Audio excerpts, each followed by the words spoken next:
자, 우리 3장에 이제 88페이지죠. 3장에 이제 내용을 좀 잠깐 보면 거기 그 단원결라잡이에 보면요.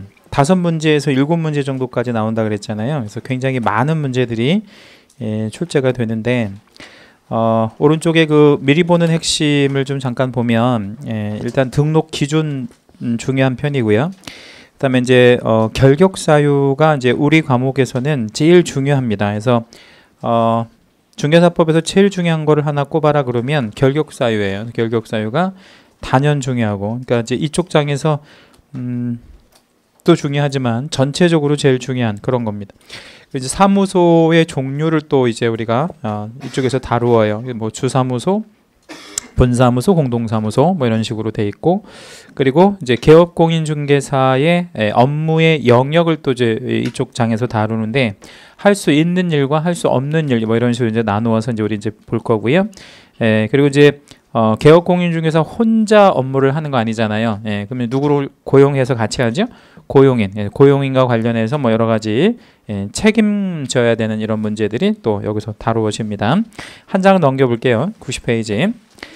사무소 개설 등록, 이제 개업공인중개사가 되어지는 과정을 이제 한번 좀 보는 겁니다.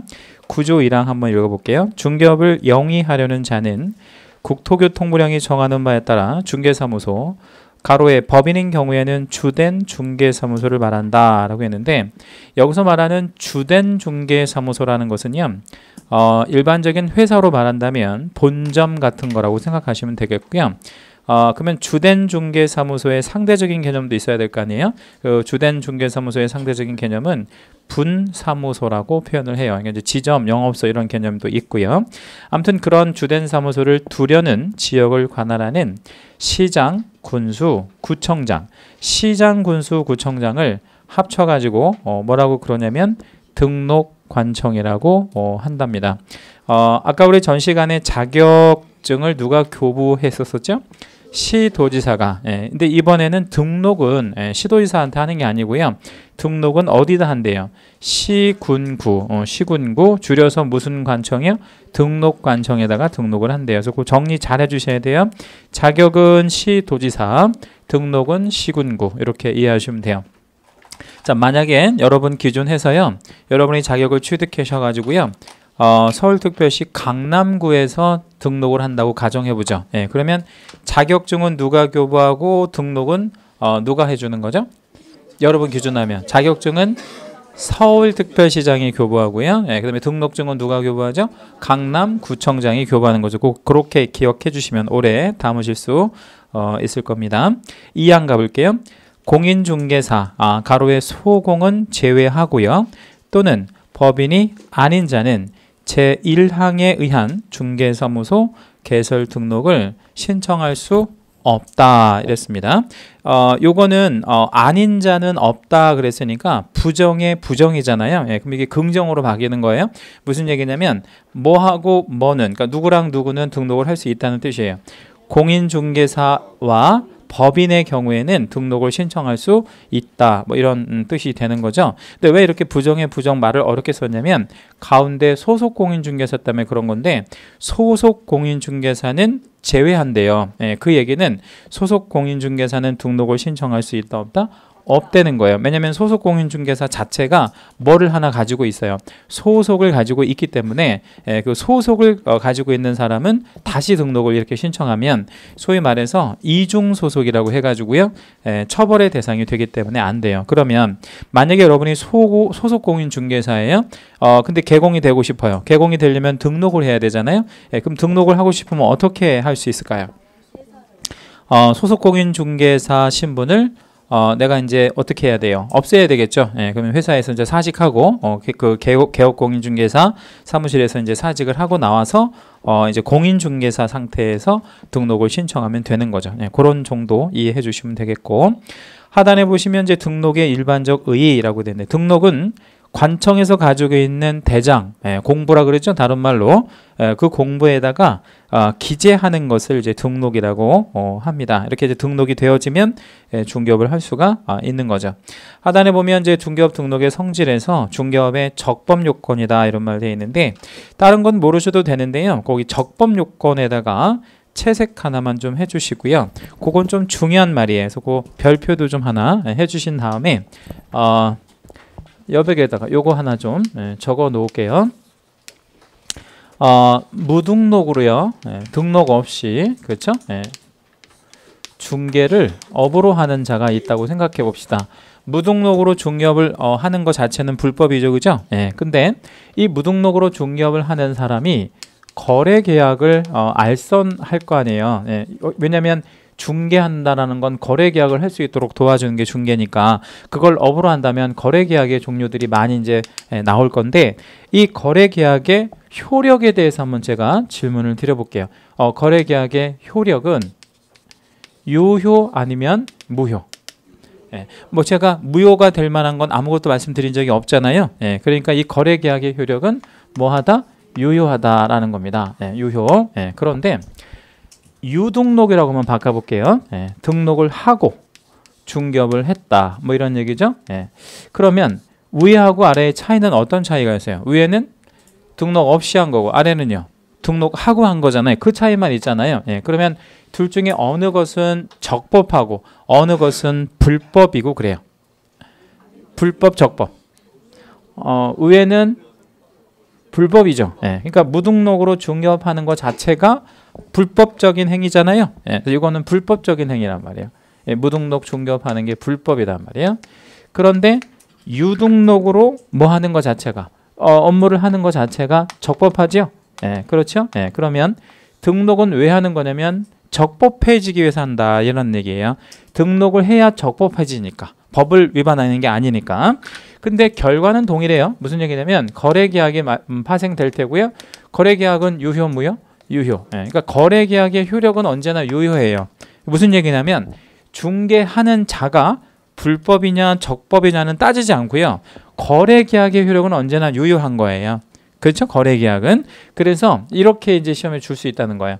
중개업 등록은 거래계약의 효력을 발생시키는, 그죠? 중개업 등록은 거래계약의 효력을 발생시키는 효력 발생 요건이다. 그러면 O 아니면 X, X가 되는 거죠. 그냥 중개업 등록하는 거는 적법해지기 위해서 하는 거다. 그래서 다른 말로 하면 이걸 무슨 요건이다 이렇게 얘기한다고요? 적법 요건이다 라고만 얘기합니다. 그래서 그거 개념만 알고 계십시오. 대인적 등록이라는 것은 중개업 등록은 누구한테 내준다는 거예요? 사람한테 내준다는 뜻이고요. 사무실에 내준 게 아니라는 거죠. 명령적 행정행위 뭐 이런 말 나오는데 그 명령적 행정행위는 이제 형성적 행정행위의 반대 말인데요. 일반적인 어떤 금지, 일반적인 금지를 말하자면 해제시켜주는 뭐 그런 개념을 이제 명령적 행정행위라고 얘기하고요. 형성적 행정행위라는 것은 아무에게도 없는 거를 특별히 인정하는 뭐 특허라든지 뭐 이런 거를 형성적 행정행위라고 합니다. 그래서 참고만 하시고요. 기속적 행정행위라고 하는 것은 요건을 갖췄으면 반드시 등록을 해줘야 한다. 이런 의미로 새기시면 되겠어요. 여러분이 만약에 공인중개사 자격을 취득하셔가지고요. 등록 요건을 갖췄다. 그런다면 뭐가 될 수 있는 거죠? 개업공인중개사가 될 수가 있는 거죠. 그 개업공인중개사가 틀림없이 될 수 있는 거예요? 아니면 안 될 수도 있는 거예요? 요건을 다 갖췄어. 틀림없이 될 수 있는 거지. 요건만 갖췄다면. 그래서 그거를 우리가 뭐라 그래? 기속적 행정행위라고 얘기합니다. 자, 하단에 보면 이제 등록관청이다 이런 말 나와 있는데요. 그 등록관청은 한마디로 줄이면 뭐라고 그런다 그랬죠? 시, 군, 구 이렇게 이제 표현했잖아요. 근데 그 하단에 뭐 박스 있고 뭐 복잡한 얘기들이 좀 써 있는데 우측 여백에다가 요거 하나만 좀 적어 놓을게요. 지자체인 시군구와 그쵸? 등록관청인 시군구가 서로 다른 개념이에요. 요 개념은 좀 다르다. 이렇게 이해하시면 되겠어요.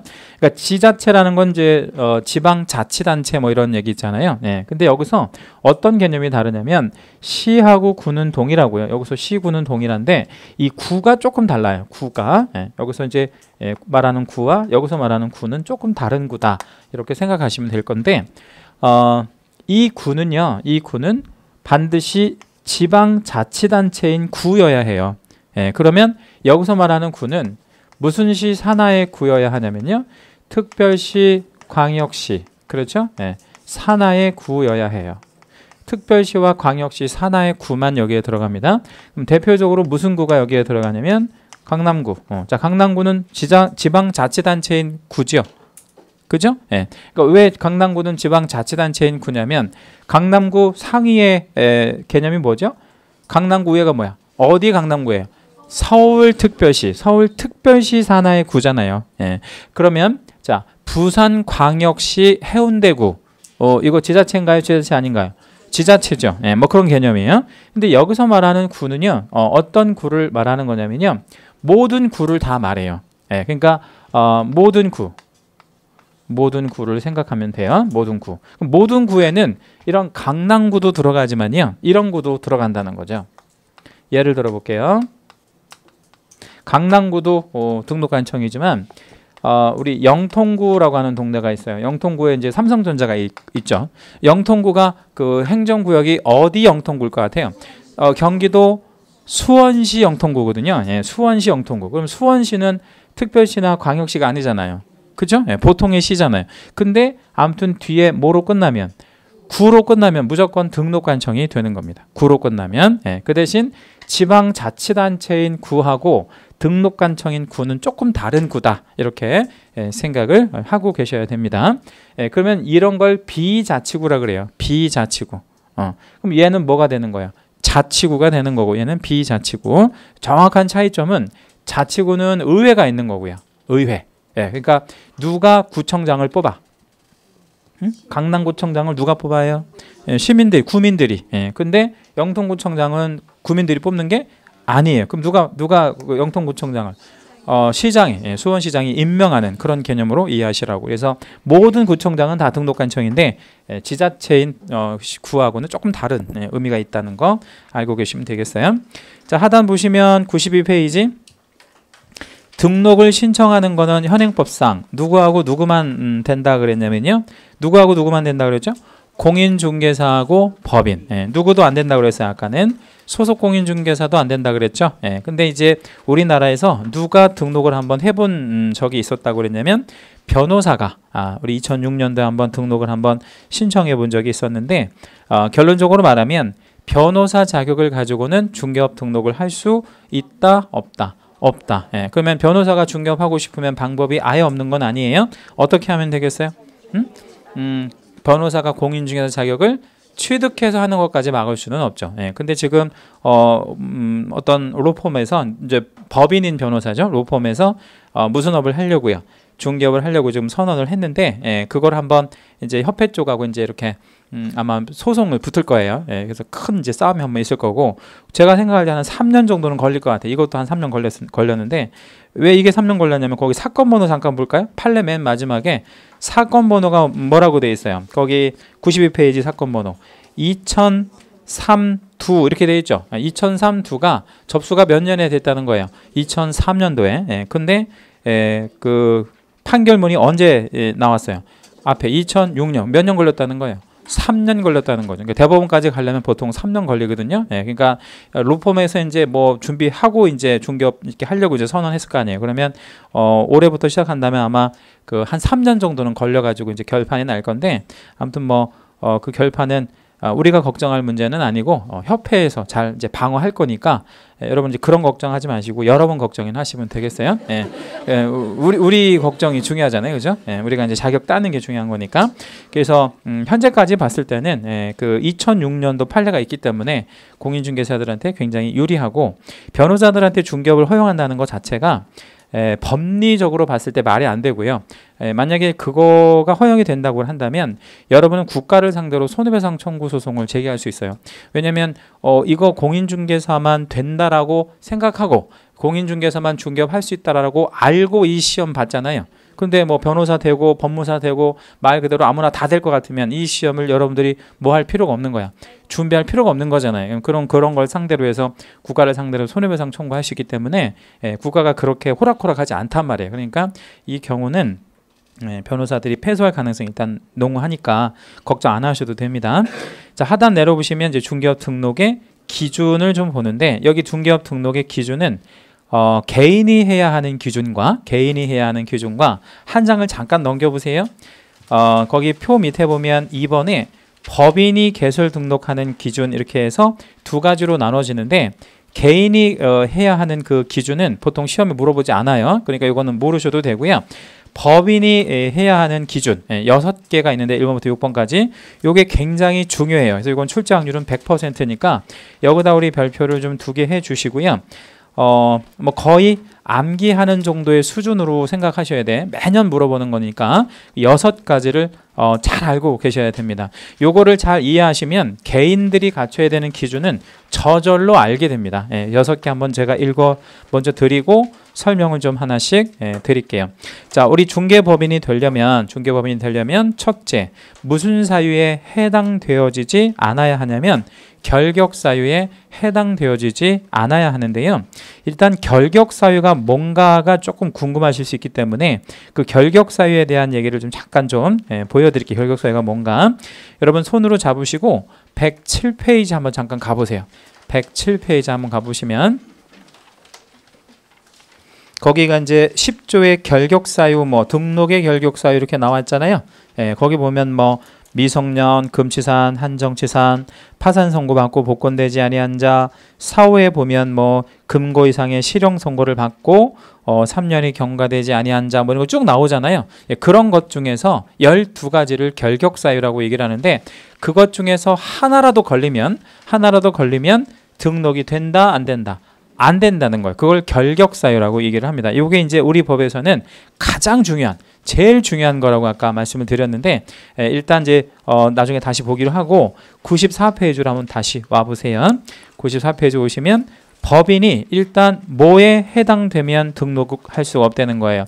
결격 사유에 해당이 되면 등록을 할 수 없다. 이렇게 이해해 주시면 되겠고 오른쪽 2번 상법상 회사로서 자본금이 5천만 원 이상 되어야 한답니다. 자본금 5천만 원.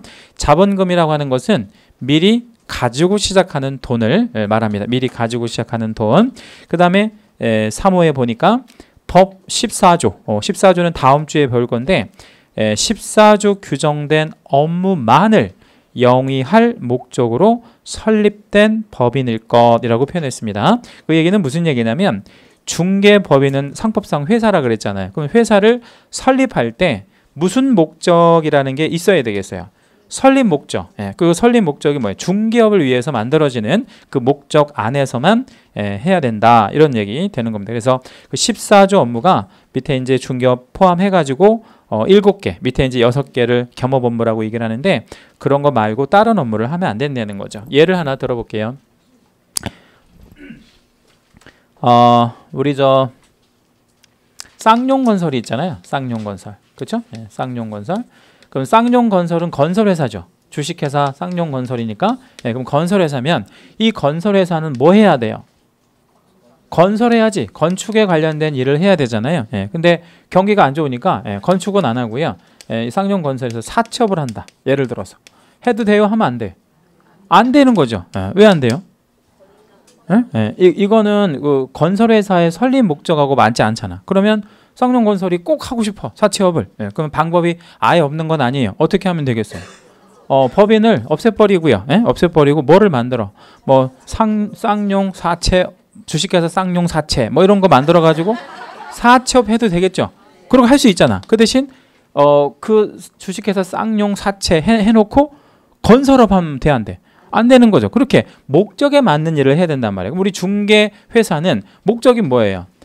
중개잖아요. 그러니까 그거의 목적에 맞는 일을 해야 되고 부수적으로 6개를 더 할 수 있도록 이렇게 막아놓는 그런 제도가 있다라는 겁니다. 우리 이제 상법상의 어떤 그 업무 제한이 좀 있는 그런 내용들이에요. 그 다음에 양가로 4번에 보면 대표자가 공인중개사여야 한답니다. 법인의 대표자는 반드시 공인중개사여야 되고 대표자를 제외한, 여러분 거기 제외한이라는 단어에다가 채색 하나만 해주세요. 거기 아주 함정이 잘 걸리는데 대표자를 포함한 뭐 이런 식으로 잘 줍니다. 일단 포함한 아니고 제외한이라는 거 알고 계시고, 제외하고 임원 또는 사원의 3분의 1 이상이 뭐일 것? 공인중개사일 것, 이렇게 표현을 했습니다.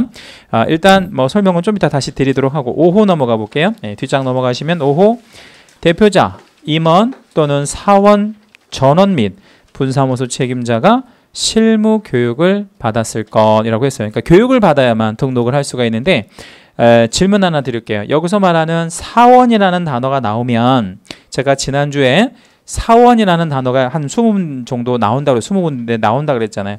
사원 나오면 무조건 누구를 생각하시라 그랬어요?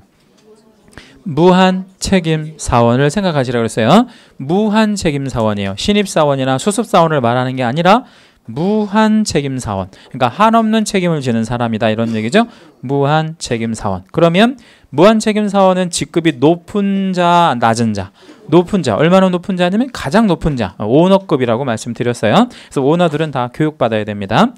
6번째, 건축물 대장에 기재된 건물의 중개사무소를 확보할 것, 이렇게 표현했습니다. 중개사무소를 확보하는 것까지 해서 총 몇 가지가 우리 법인이 갖춰야 될 등록 기준이죠? 6개. 자, 요거를 제가 칠판에 좀 적어가면서 설명을 좀 드릴게요.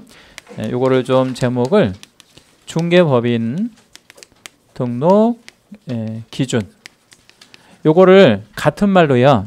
요걸 같은 말로 등록 요건이라고 출제하기도 해요. 같은 말이니까 그냥 기억해 주세요. 기준이나 요건이나 같은 말이다. 뭐 출제위원에 따라서 요건이라고 했다가 기준이라고 했다가 뭐 이렇게 왔다 갔다 하니까 알고 계시는데, 이 등록 기준에는 특수법인은 여러분 특수법인 하나만 기억해 주시라고 그랬는데, 제가 지난주에 어떤 공사, 한국자산관리공사 이런 거 기억해 달라고 그랬잖아요. 한국자산관리공사는 이 등록 기준 자체를 적용한다, 적용하지 않는다? 적용하지 않아요. 그냥 특별법에 의해서 하는 거니까 얘는 별개다, 이렇게 생각을 해주셔야 됩니다. 전체 내용이 다 중요합니다. 이 내용은 자, 6개 있는데 하나씩 제가 적어볼게요. 일단 뭐에 해당되어지면 안 돼요? 결격사유에 해당되지 아니할 것. 그렇죠? 결격사유에 해당되지 아니할 것. 누가 결격사유에 해당되면 안 되냐면요, 일단 법인 자체가 결격에 걸리면 안 돼요. 법인 자체가 결격에 걸리면 안 됩니다. 그러니까 예를 들자면 법인이 벌금형 같은 거 받을 수 있어요, 없어요? 법인이, 회사가 벌금 받을 수 있다, 없다? 있다. 근데 300만 원 이상 벌금 넘어가면 결격에 들어가요. 그래서 법인 자체가 결격에 들어가면 안 되고요. 또 누구도 결격에 들어가면 안 되냐면 법인을 대표하는 애들, 즉 누구 또는 누구, 사원 또는 임원 전원 다 결격에 들어가면 안 돼요. 그래서 결격에 들어가지 않아야 합니다. 그러면 결격에 들어가는지 안 들어가는지는 신청하는 법인이 입증할까요? 아니면 관청에서 입증할까요? 신청하는 법인이 입증을 해? 아니면 관청에서, 등록 관청에서 입증해야 돼? 신청하는 법인이 아니면 관청에서? 관청에서 입증해야 돼. 관청에서. 그래서 관청에서 입증을 어떻게 하냐면 조회를 합니다. 조회. 그러니까 신원조회 같은 거를 다 한다, 이렇게 이해하시면 돼요. 두 번째, 일단 결격에 해당이 되면 안 되고 상법상 회사가 만들어져야 되잖아요. 이거 한번 적어볼게요. 일단 중개법인은 상법상 회사여야 해요. 플러스 돈을 좀 가지고 시작해야 돼요. 돈은 얼마를 가지고 시작해야 되냐면 5천 이상 있어야 됩니다. 자, 여기서 이제 상법상 회사여야 한다 그랬는데, 이 상법상의 회사의 종류가 4개가 있는데 이렇게 중요한 건 아니니까 이거 암기할 필요는 없어요. 우리가 잘 알고 있는 회사가 뭐 있어요? 주식회사, 뭐 그다음에 또 무슨 회사 있죠? 유한회사, 그리고 또요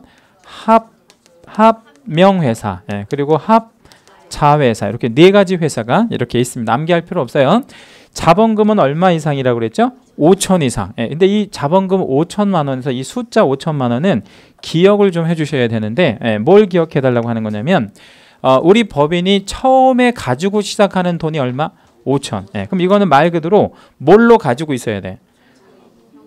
그러니까 돈으로 갖고 있어야 되는 거야. 예, 근데 뒤에 이제 뭐가 나오냐면 업무 보증금이라는 게 있거든요. 예, 업무 보증금은 사고 쳤을 때 책임져주는 그 금전을 업무 보증금이라고 그래요. 이 업무 보증금은 2억 원 이상이에요. 예, 그래서 요거하고 바꿔가지고 출제 굉장히 잘하니까 조심하시라고. 그러니까 어떻게 하겠어요? 우리 중개법인은 자본금 얼마 이상일 것? 2억 원 이상일 것. 이러면 틀린단 말이에요. 왜 틀려? 2억 원은 뭘로 필요한 거야? 업무 보증금으로. 자본금은 말 그대로 5천만 원만 있으면 돼. 그러면 5천만 원과 2억의 성격의 차이는 5천만 원은 뭐 할 때 있어야 돼? 예, 그러니까 등록하기 전에, 예? 등록하기 전에 필요한 거고, 업무 보증금 2억 원은 뭐 할 때만 있으면 되겠어요? 업무할 때, 업무를 개시하기 전까만 있으면 돼요. 그리고 얘는 뭘로 갖고 있어야 돼? 좀 전에 아까 말씀드렸는데 현금으로 갖고 있어야 돼. 근데 얘는 현금으로 갖고 있지 않아도 돼요. 그럼 얘는 보험 같은 거 들어놓으면 돼. 얼마짜리 보험? 2억짜리 보험. 예, 이거는 현금, 이거는 보험이라고 생각하시면 되는 거예요. 그 대신 요거하고 요거는 조금 성격이 다르다. 이렇게 이해해 주시면 됩니다. 그 다음에 세 번째가 이제 법 제 14조 규정 업무만 영위할 목적이어야 합니다. 그러니까 우리 회사의 목적 자체가 있다고 그랬잖아요. 그 설립 목적이. 근데 얘는 14조에 규정된 업무만 해야 돼. 다른 거를 하면 안 돼요. 이거를 뭐라고 표현을 하냐면 14조 업무만 해야 되기 때문에 이거를 겸업 제한이라고 불러요. 요거 한 번만 읽어봐 주실래요, 여러분? 무슨 제한이라고요? 겸업 제한. 예, 그러면 우리 중개법인은 무슨 제한에 걸린다? 겸업 제한에 걸려요. 예, 그래서 7개만 할 수 있어. 다른 거 하면 안 돼요. 예, 그래서 그 7개만 하려고 만들어져야 돼. 그럼 만약에 8개를 하려고 설립되면 등록이 돼, 안 돼? 안 되는 거예요. 예, 그러니까 그 7개 안에서 영위할 목적으로 설립되어야 한다. 뭐 이렇게 이해를 해주시면 돼요. 14조는 다음 주에 이제 배울 거고요. 그러면 14조 업무 안에 당연히 무슨 업은 들어가겠어요?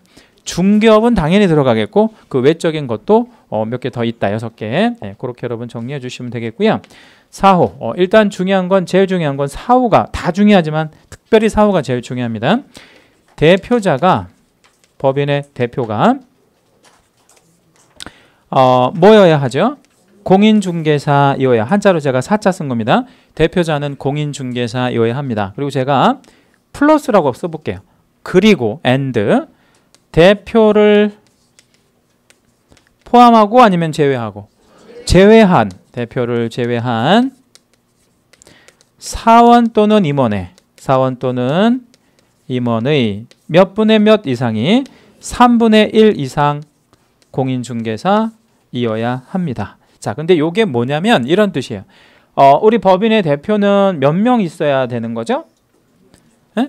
법인의 대표 1명 이상만 있으면 되겠지. 1인. 그렇죠? 근데 1명 더 있어도 돼요?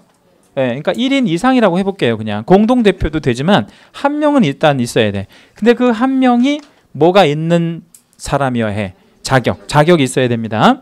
그리고요, 대표를 제외한, 이 자리 중요하다 그랬죠? 제외한. 그러니까 얘 빼고 나머지 사원 또는 임원. 얘도 사실은 사원 또는 임원인데 얘를 빼고 나머지 사원 또는 임원의 몇 분의 몇 이상이요? 3분의 1 이상이 공인중개사래.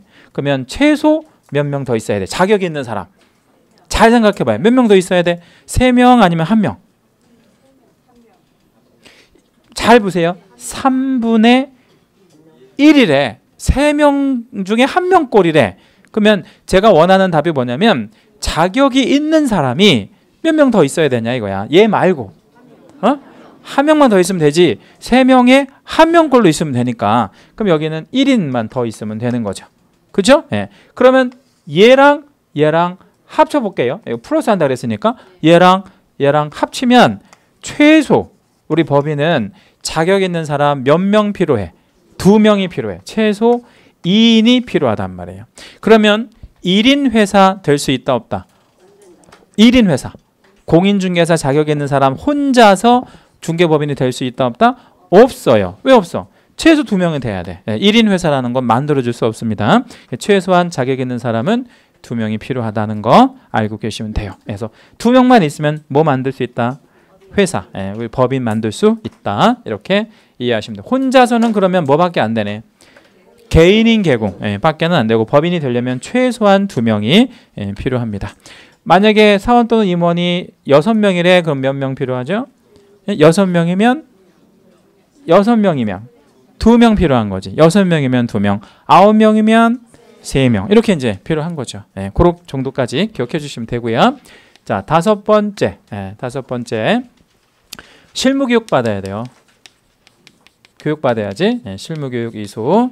자, 실무 교육은 누가 받아야 되느냐? 일단은 누가 받아야 되냐면 사원 또는 임원, 전원 다. 물론 여기에는 대표도 다 들어갑니다. 전원 다 받아야 돼요. 다 받아야 돼, 다. 뭐 3분의 1 받는 게 아니라 전원 다. 그리고요. 지점장을 우리가 이제 분사무소 이렇게 얘기하고 그걸 책임자라고 얘기를 하는데 분사무소 책임자도 다 받아야 돼. 그래서 실무 교육은 지점장들까지 싹 받아야 됩니다. 그래서 교육은 다 받아야 된다. 자, 그러면 질문 하나 드릴게요. 실무 교육 이수는 언제까지 받아야 되겠어요? 언제까지? 업무 개시 전은 아니에요. 왜 아니냐면 봐요. 이게 지금 무슨 기준이라고 되어 있죠? 등록 기준, 등록 요건. 자, 그러면 뭐 하기 전까지? 등록 신청 전까지 받아야 돼. 요것도 시험에 되게 잘 물어보니까 알고 계십시오. 등록 신청 전에. 요것도 시험에 아주 잘 나와요. 자, 마지막 6번째. 무슨 사무소를 확보해야 하냐면 중개사무소를 확보해야 하는데 이거 좀 정식으로 적어봐야 됩니다. 무슨 대장에 기재된 이라고 그랬죠? 건축물 대장에 기재된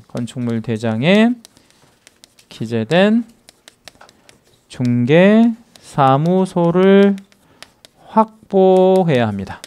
자, 일단 요 6번도 좀 중요해요. 6번도 시험에 참 잘 나오는데 건축물 대장에 기재됐다는 거는요. 여러분 이렇게 한번 생각해 볼게요. 건물을 우리가 건축을 할 때는 두 가지 중에 하나를 해야 돼요. 자, 이거 내 땅이에요. 자기 이제 그 소유하고 있는 토지인데 여기다가 건물을 올리려면 둘 중에 하나. 뭐 하거나 뭐. 1번, 2번. 둘 중에 뭐? 건축. 아니, 이거 신축하려면 둘 중에 하나 해야 된다고. 우리 상식적으로 생각해봐요. 건축 허가를 받거나 건축 신고를 해야 돼. 둘 중에 하나. 그러면 원칙이 뭐겠어요? 허가, 신고. 허가. 그래서 건축 허가라 그래. 건축 허가가 원칙이고 예외적으로 신고 같은 거 할 수 있습니다. 면적이랑 위치랑 이런 거에 따라 좀 달라요. 조건은. 그 대신 건축은 원칙적으로 뭐라고요? 허가. 근데 뭐 없이 건축을 해버린 거야. 허가 없이. 허가 없이 건물을 지었어. 만약에 이런 건물을 지었다고 칩시다. 허가 없이. 그러면 그걸 뭐라고 얘기해요? 무허가. 자, 무허가 건물이면 국가에서 이렇게 해주나? 그래, 너 건물 짓느라고 고생했으니까 세금이나 앞으로 똑바로 내라 하면서 건축물 대장에 기재해 줄까요? 안 해줄까? 천만에. 그런 거 만약에 다 해주면요. 다 해주면 너도 나도 다 무허가로 건축하겠죠. 그래서 무허가 건축물은 여기에 절대로 뭐 될 수 없어요. 기재되어질 수 없습니다. 그 말은 건축물 대장에 기재가 됐다는 것은 해당하는 건축물이 불법이다 아니면 적법하다. 적법한 건축물이다 라는 것을 알 수가 있다는 겁니다. 그렇죠? 자, 그러면 적법성을 갖췄다는 게 꼭 건축물 대장에 기재되어진 것만 유하냐? 그렇지는 않고요. 이런 것도 한번 생각을 한번 해볼게요.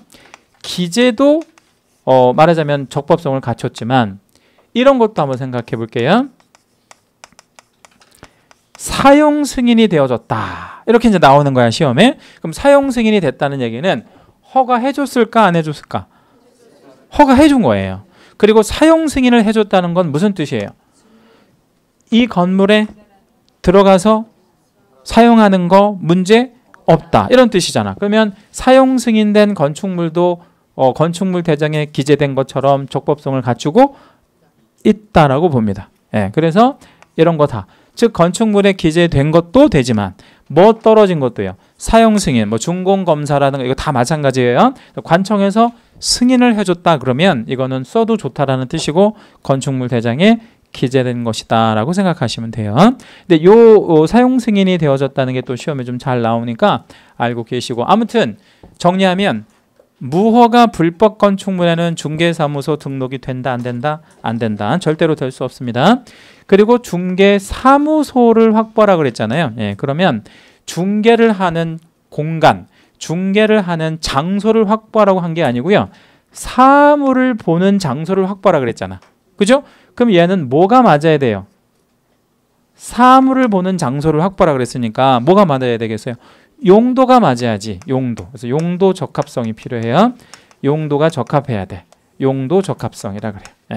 그러면 이제 우리가 요거는 나중에 이제 공법 시간에 배우실 건데, 사물을 보는 용도는 두 가지가 적합합니다. 자, 어떤 용도랑 어떤 용도가 있겠냐면요. 일단 어떤 용도 있겠어요? 사물을 보는 장소니까 뭐 있겠어? 뭐 근린생활시설 말고 사물을 보는 장소니까 업무용 시설, 업무용 시설. 우리 소위 말해서 오피스 빌딩 같은 거 있잖아요. 업무용 같은 거 되겠지. 사물을 보는 장소니까. 그 다음에 아까 여러분이 답변하신 게 이제 근린생활시설. 우리 보통 사람들이 살아가는 데 있어서 좀 가까이에 있는 걸 뭐라 그래? 근린생활시설. 근린생활시설은 몇 종과 몇 종이 있어요? 1종과 2종이 있는데 업무에 관련된 거는 2종이에요. 그래서 제 2종 근생이라고 쓸게요. 제가. 근생은 뭐 약자? 근린생활시설. 요 두 개만 가능합니다. 무슨 용과 무슨 용? 업무용과 제2종 근생. 요 두 가지만 사무소 용도로 적합합니다. 자, 그러면 질문 드릴게요. 여러분이 이제 공인중개사 자격시험에 합격하셨는데 집에서, 여러분 집에서 중개업 등록할 수 있다 없다? 인터넷으로 할 수 없어요. 자, 왜 할 수 없을까요? 집이 불법이라서? 아니에요. 집이 불법이라서 그런 게 아니라 용도가 안 맞아서 그런 거예요. 용도가 안 맞으니까. 그러면 무슨 용이나 무슨 용만 되는 거야? 업무용과 제2종 근생만 됩니다. 여러분이 이제 이런 것도 질문할 수 있어요. 1종 근생도 되던데요. 1종 근생은 바꾸면 돼요. 1종 근생을 뭘로 바꾸면 돼? 2종 근생으로 바꾸면 돼. 이거는 이제 건축물 대장의 용도를 기재사항 변경이라고 해서 바꿔줍니다. 이렇게 얼마든지 바꿔주니까 바꾸면 돼요. 이거 두 가지만 기억해 주시면 되고, 마지막으로 확보한다라는 얘기가요. 확보한다라는 얘기가 반드시 소유여야 한다. 반드시 소유일 필요는 없다. 소유일 필요는 없다. 그러니까 소유여도 좋지만 전세여도 좋고요. 임대차도 좋고요. 뭐 어떤 거여도 관계없습니다. 제가 이제 여기서 전세랑 임대차랑 이렇게 썼을 때 전세랑 임대차랑 달라요? 이런 것도 질문하시는 분이 계셔요. 전세하고 임대차하고 달라요? 얘랑 얘랑 달라요? 전세는 전세죠, 전세. 그 전세. 임대차는 임대차죠, 임대차. 자, 어떻게 달라요? 이거 많이 혼동하시는데 전화 민법 선생님이 이 얘기를 쓸 때, 전화 민법 선생님이 전세나 임대차를 쓸 때는 전혀 다른 의미로 쓰인 거예요. 이건 전세권, 물권을 얘기하는 거야. 전세권, 물권을 얘기하는 거고, 이건 채권입니다. 전혀 다른 거예요. 이건 물권법에서 배우는 거, 이건 계약법에서 배우는 거야. 전혀 다른 거야. 이건 전세권, 이거는 임차권, 이렇게 생각하시면 돼요. 전혀 달라. 그럼 우리 실제 실무에서 나 전세 살아요 이렇게 얘기하면 그때는 뭐를 말하는 거야? 이 전세를 말해, 이 전세를 말해. 이 임대차를 말하는 거야. 그거를 이제 채권적 전세라고 얘기를 해요. 여기서는 제가 이렇게 쓰는 거는 전세권, 물권을 말하고 임대차는 채권을 말하는 거니까 전혀 다른 그런 개념으로 이해를 해주시면 돼요. 자, 이렇게 6가지가 우리 법인이 갖춰야 될 기준 6개인데요. 자, 여기다 이제 뭐 한 번만 덧붙여 볼 거냐면 개인이 갖춰야 될 기준이 4개가 있거든요. 그 개인이 갖춰야 될 기준 4가지는 우리가 배워본 적은 없지만 이것만 가지고 충분히 유추해낼 수 있어요. 개인이 갖춰야 될 건 4개. 여러분이 한번 번호만 한번 얘기해 보세요. 개인도 이거는 갖고 있어야 돼. 4개. 응? 1번. 이건 개인도 있어야 되는 거예요. 저거 동그라미는 개인도예요. 예. 개인인 개공도 갖고 있어야 되는 거야. 예. 또. 자, 3번은 적용이 될까요? 안 될까요? 3번. 그러니까 우리 개인이 겸업 제한에 걸릴까요? 안 걸릴까? 안 걸려. 개인은 뭐 직업 선택의 자유라는 게 있으니까 겸업 제한에 안 걸려요. 예. 그럼 이제 4번은 해당되겠죠? 4번은 왜 해당돼? 4번은 여기까지만 해당이 되는 거야. 예. 그러니까 그 개인인 개공이 되려고 하는 사람은 반드시 뭐야 해? 공인중개사. 이거는 아니어도 되고 요거까지는 개인도 걸리는 겁니다. 예. 또요. 5번. 5번은 그 대신 누가 받으면 돼? 본인만 받으면 돼. 개인인 본인만. 예. 뭐 직원들 싹 가서 받을 필요 없고 본인만 받으면 되는 거예요. 개인은 본인만. 예. 그 다음에 6번도 적용되겠죠? 개인도 뭐는 있어야 돼? 사무실은. 예. 그러니까 개인은 시험에 내겠어요? 안 내겠어요?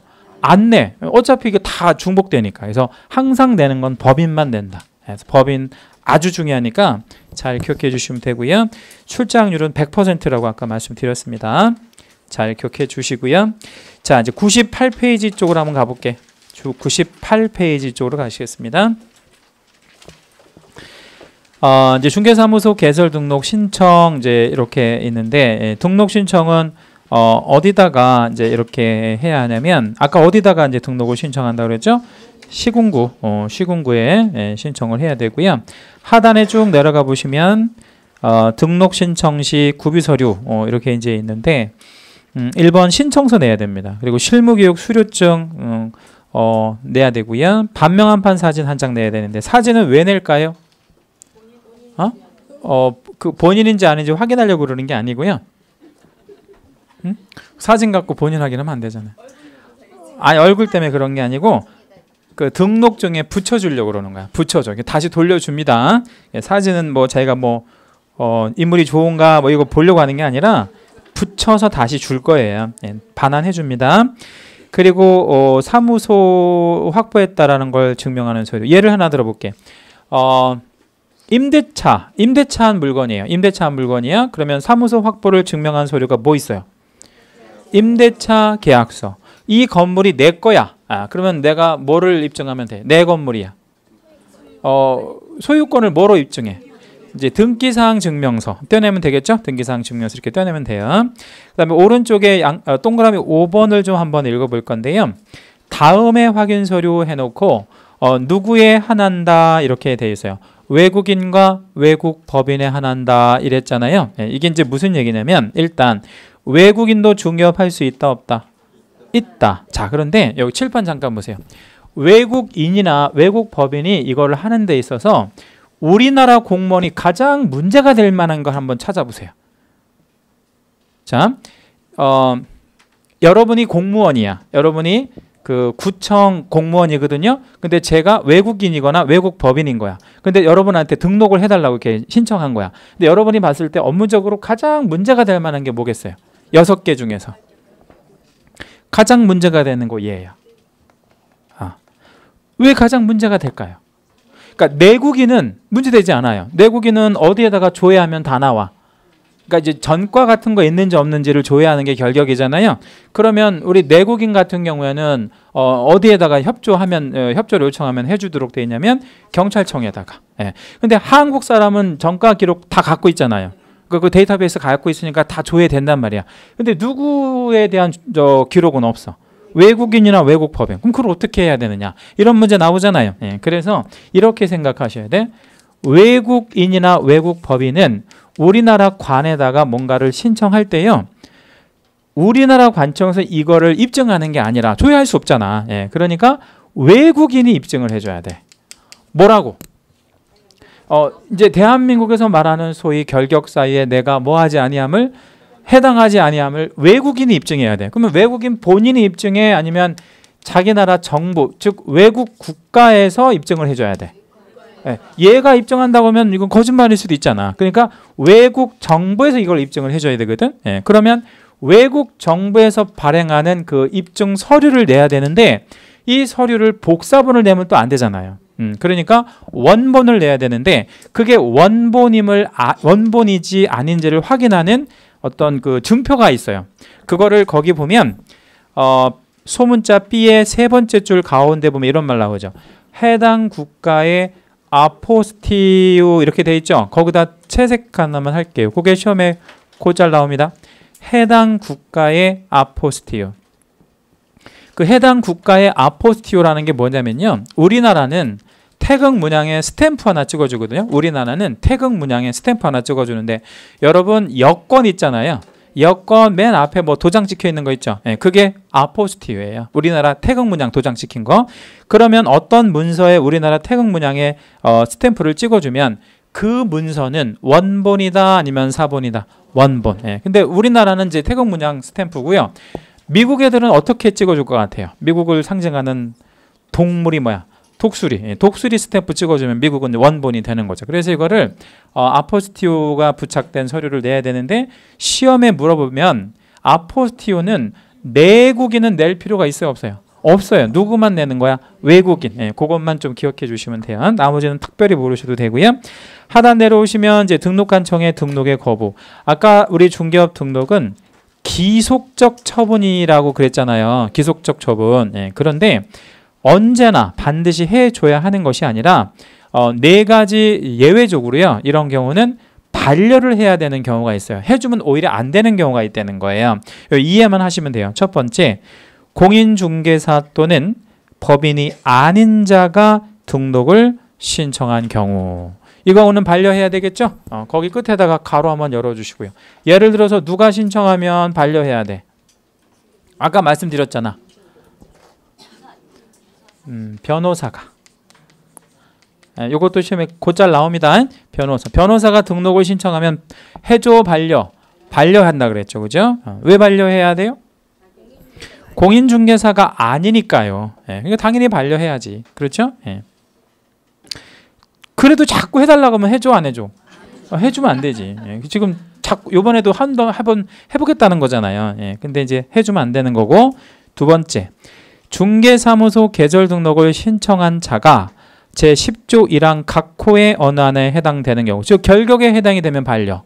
신원조회를 해봤는데 뭔가 걸렸다. 예, 그럼 반려해야 돼요. 예, 그냥 해주면 안 되고.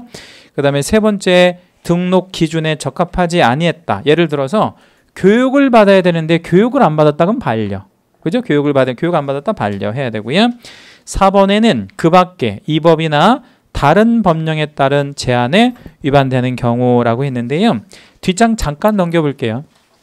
이거는 중요한 건 아니고 그냥 상식적으로만 알고 계시면 되는데 100페이지에 가보면 국세징수법 제7조에 보니까 2항에 이런 말 나와요. 두 번째 줄.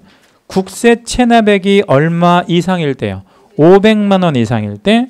밑에 2번에 보면 지방세 기본법 제65조 2항에 보니까 두 번째 줄 가운데 지방세 체납액이 얼마 이상일 때요? 100만 원 이상일 때. 국세는 500만 원, 지방세는 100만 원 이상이 되면 그 사람이 등록을 신청한 거를 해준대 아니면 반려해야 된대. 반려. 그러니까 뭐 안 낸 사람은 안 해준다 이 말이에요. 세금 안 낸 사람은 안 해준다 이 말이에요. 자, 여러분 칠판 잠깐 보세요. 어떤 사람이, 한국 사람입니다. 한국 사람이 주민자치센터, 동사무소에 가가지고요. 뭐를 하나 떼달라고 했냐면 주민등록 등본을 하나 떼주세요라고 신청을 했거든요. 민원 신청을 했거든요. 근데 동사무소에서 뭐라고 했냐면 창구 직원이 선생님은 주민등록 등본 발급 안 됩니다 이래요. 발급이 안 된대. 왜 안 돼요? 우리나라 사람인데. 세금 안 내면 안 해준다 이 말이에요. 세금 안 내면 이것까지 다 들어가요. 세금 내야 떼어준다 이 말이에요. 예. 한번 해보세요. 오늘 가서 주민자치센터에 가서 그러면 세금 다 낸 거야. 예, 세금 밀린 게 없다는 얘기입니다. 그러니까 여권 발급도 안 해줘요. 예, 여권 발급 이런 거 안 해준다고. 세금 국세 얼마, 지방세 얼마? 응? 국세 500만 원 이상, 지방세 100만 원 이상 연체하면 여권이고 뭐고 일치 안 해줘요. 아무것도 안 해줍니다. 관청에서. 여러분 그거 몰랐으면 여러분 세금이 다 내고 계신 거예요. 예, 그렇게 생각하시면 되고. 101페이지 상단에 보시면 101페이지 상단에 보시면 등록 및 등록의 통지라고 되어 있는데 세 번째 줄까지 제가 읽어볼게요. 등록 신청을 받은 등록관청은 등록 신청을 받은 날로부터 며칠 안에 등록을 해서 본인에게 통지해 주랍니까? 7일. 그 7일이 시험에 아주 잘 나와요. 7일에다 여러분 채색해 줄게요. 자, 질문 하나 드릴게요. 등록을 신청했는데요. 며칠 안에 해준대 그거를? 7일. 그럼 여러분 생각해 봐요. 이게 좀 오래 걸리는 것 같아요? 아니면 뭐 대충 그 정도 걸릴 것 같아요? 7일이면요.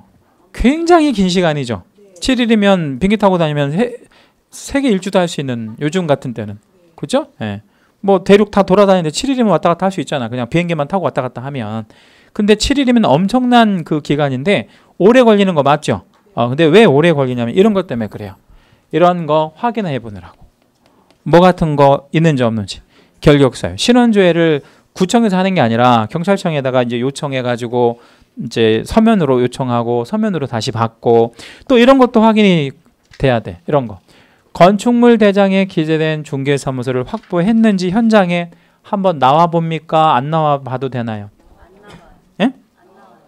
현장에 나와 봐야지. 현장에. 그래서 전건 다 나와 봅니다. 전건 다. 그럼 왜냐면 불법 건축물이 있는지 없는지 이런 거, 불법성이 있는지 없는지 그런 거 현장에 나와서 이제 불법을 시정하는 이런 행위들을 다 하기 때문에 전건 다 현장에 나오니까 일주일 정도 걸리는 겁니다. 실제로 한 4, 5일 정도 걸리는데 아무튼 일주일 안에 해주도록 되어 있고요. 그리고 본인한테 서면으로 통지한대. 서면으로 통지한다는 얘기는요. 어떤 문서로 알려준다 이런 얘기잖아요. 근데 거기서 통지한다는 개념이 귀하께서 신청하신 등록이 되었습니다. 이거 알려줘가지고 무슨 의미가 있겠어? 그죠? 거기서 알려준다는 얘기는요. 뭐를 알려준다는 얘기냐면 등록 번호를 알려줍니다. 등록 번호. 그러니까 등록 번호가 나온 거예요. 그럼 자동차로 말하면 무슨 번호가 나온 거야? 차량 번호가 나온 거예요. 그럼 이제 보험 같은 거 이렇게 들을 수 있고 보험 같은 걸 들어야 이제 업무를 할 수 있고 뭐 그런 거죠. 그렇죠? 예. 자, 그다음에 이제 하단에 보면 종별을 변경할 수 있다라고 되어 있는데 이 종별 변경은 다음 주에 이거 좀 깊이 있게 다시 한번 말씀드릴 건데 일단 이거 먼저 생각해 주셔야 돼요. 종별 변경은 우리 자동차 종별이 뭐가 있죠? 운전면허 종별이 1종이 있고요. 2종이 있고 그렇잖아요. 예. 그러면 이렇게 바꿀 수가 있나요? 이렇게 1종에서 2종, 2종에서 1종 이렇게 바꿀 수 있어 없어? 시험을 보던 뭐 어찌 됐든 간에 바꿀 수 있어 없어요? 있죠. 이런 거를 종별 변경이라고 하는 것처럼 거기 제목 옆에다 이렇게 쓰세요. 땡땡 해주시고요. 개인에서 뭘로요? 법인으로. 그리고 뭐에서 뭘로? 법인에서 개인으로 이렇게 갈아타는 거를 종별 변경이라고 해요. 이렇게 갈아타는 걸 종별 변경. 다음 주에 이거 조금 깊이 있게 일단 말씀드릴 건데 일단은 그 개념만 알고 계십시오. 자, 그 다음에 이제 102페이지 가시면 등록 사항 등의 통보라고 되어 있는데 그 세 줄 있잖아요. 예, 그 세 줄을 제가 칠판에 그림을 좀 하나 그리는 동안에 여러분이 그 세 줄을 한번 좀 읽어주시면 좋겠어요. 한번 읽어봐 주세요. 제가 칠판에 그림 하나 그려드릴게요. 아니 속으로 읽으셔도 돼요. 예, 속으로 읽으셔도 돼요. 예.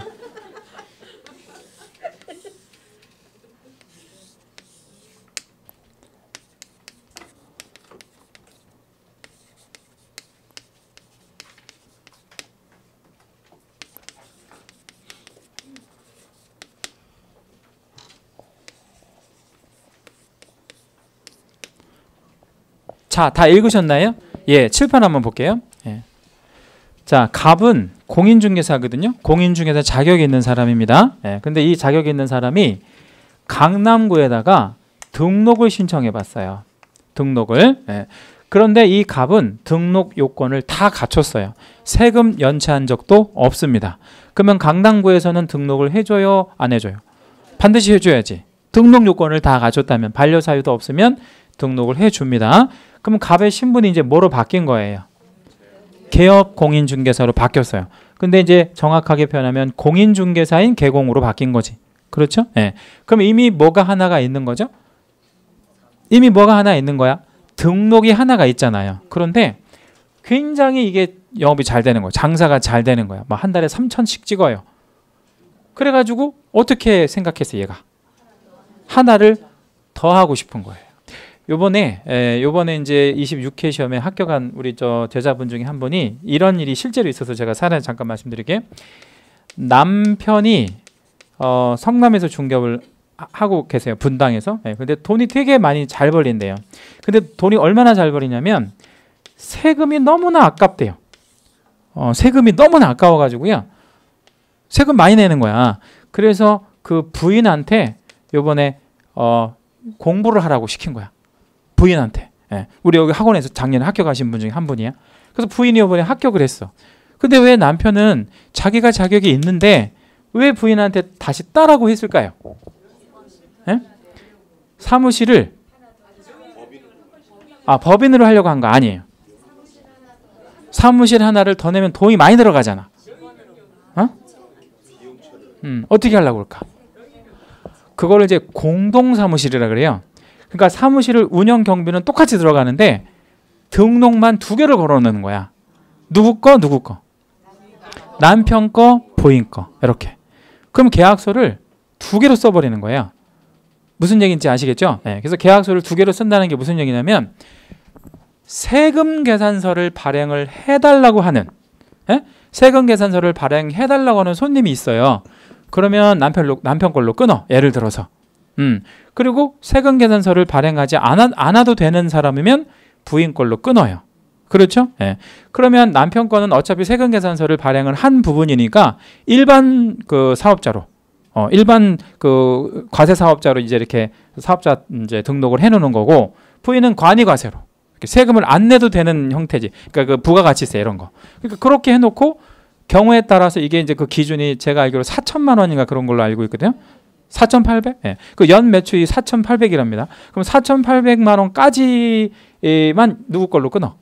남편. 그리고 그 초과되는 거는 부인 걸로 끊으면 이거를 2장으로 끊어버리면 그 집에서 쓰이는 거니까 어차피 계약서를 2장으로 쓰면 4,800 곱하기 2 하면 얼마야?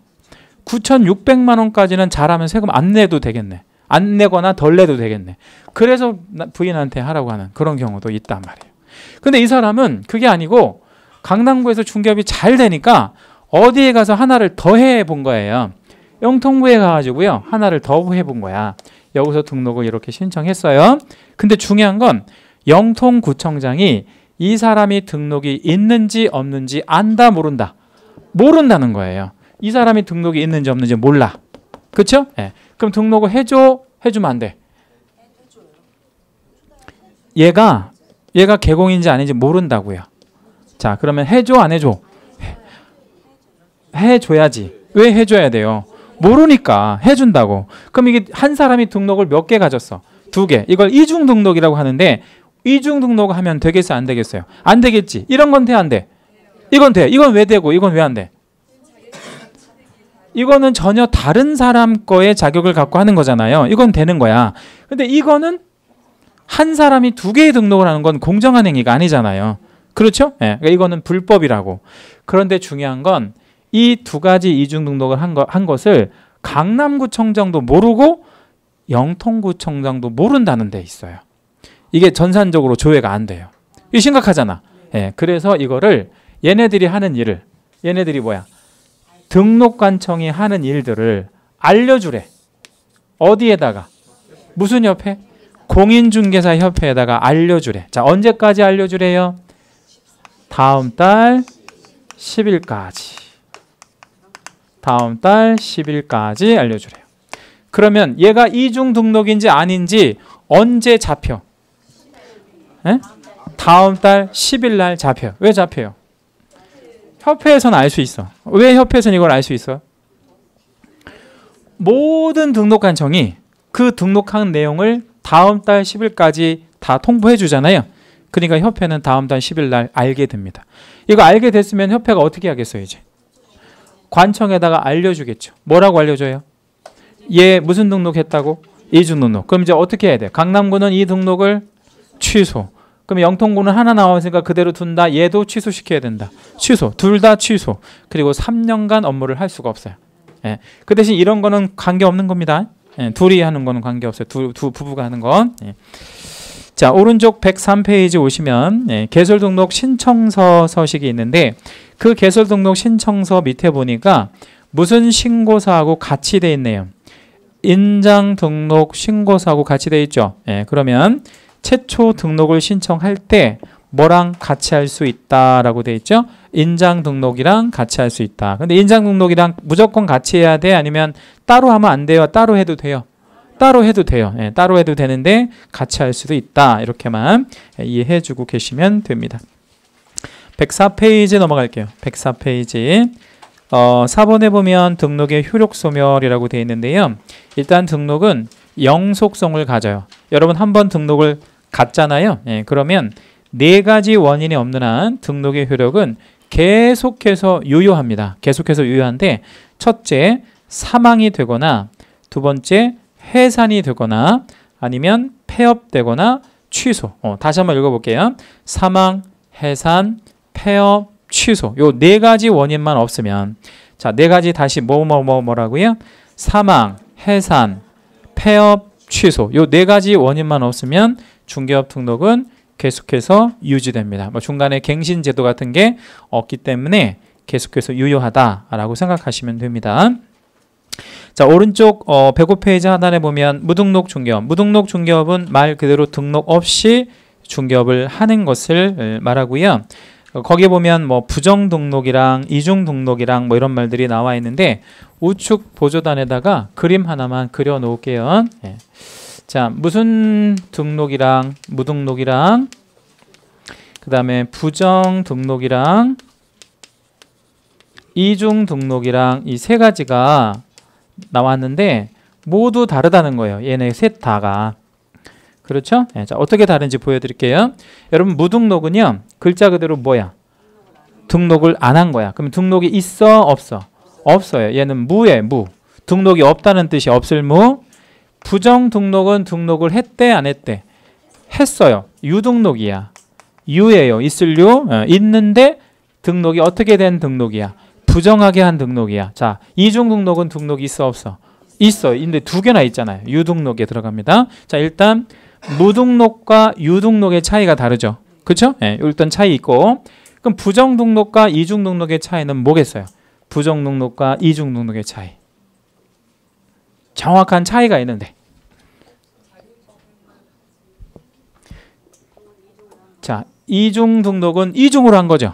그렇죠? 네, 얘는 부정하게 한 거야. 그러니까 어떤 차이가 있냐고. 얘는 등록이 몇 개 이상?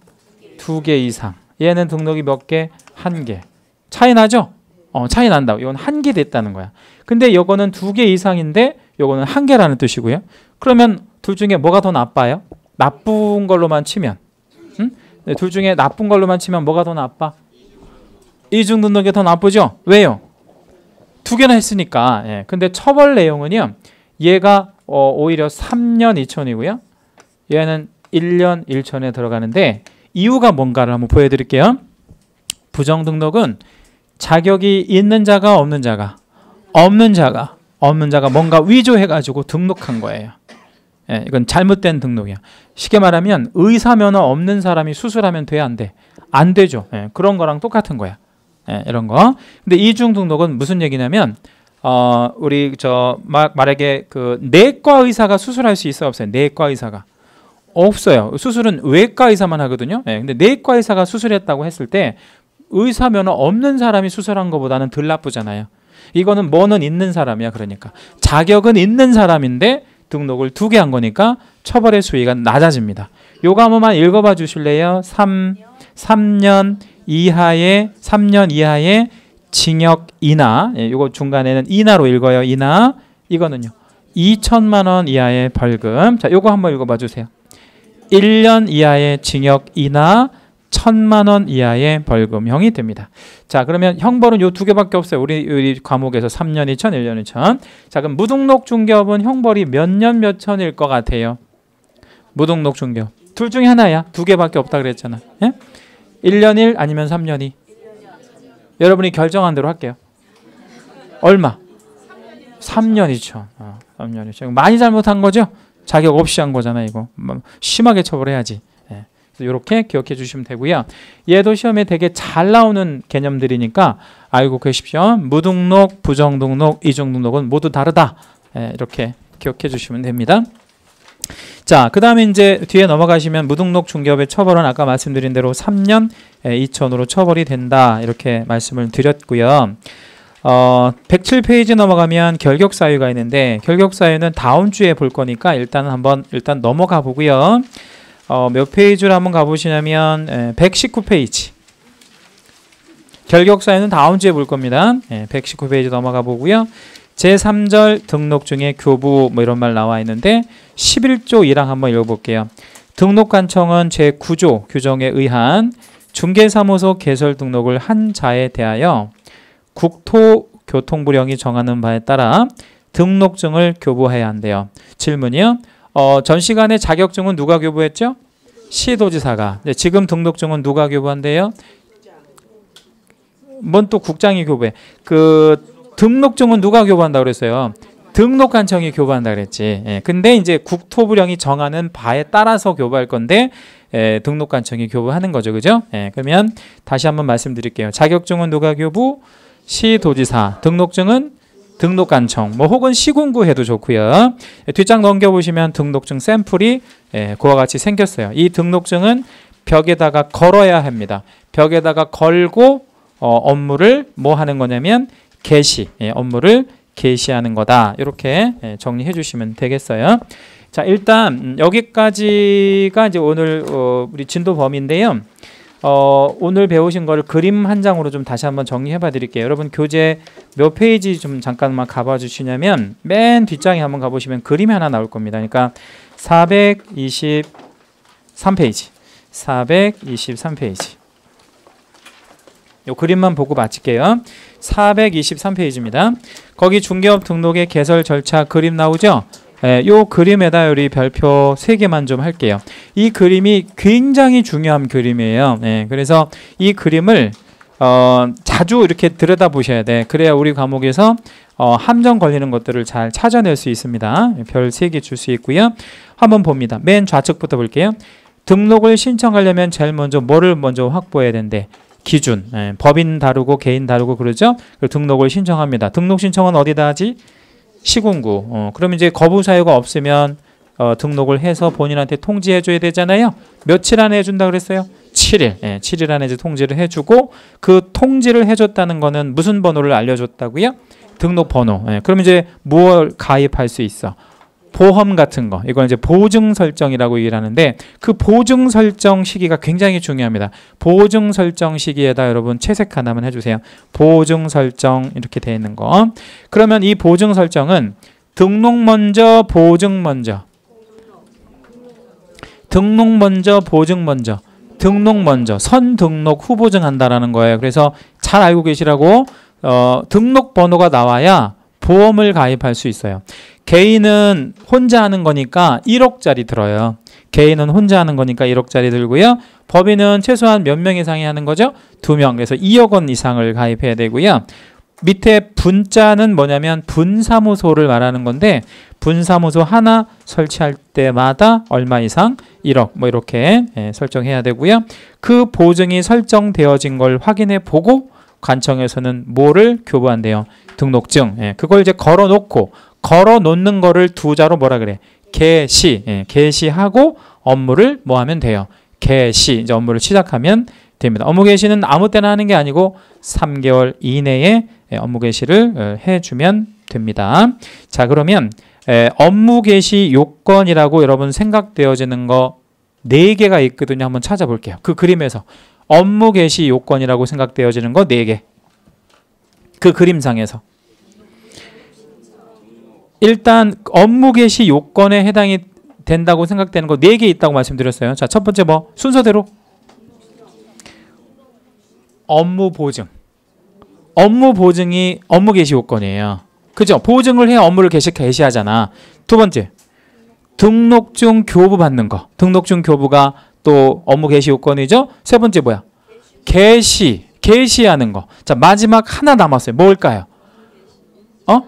그렇죠. 인장 등록도 업무 개시 요건이야. 인장을 등록을 해야 업무를 개시할 수 있다고. 인장을 등록해야. 그러면 인장 등록은 언제까지 하는 거예요? 업무 개시 전까지. 자, 그러면 여러분 그 그림 보시면서 답변해 주세요. 실무 교육을 이수하는 것은 업무 개시 요건이다. OX.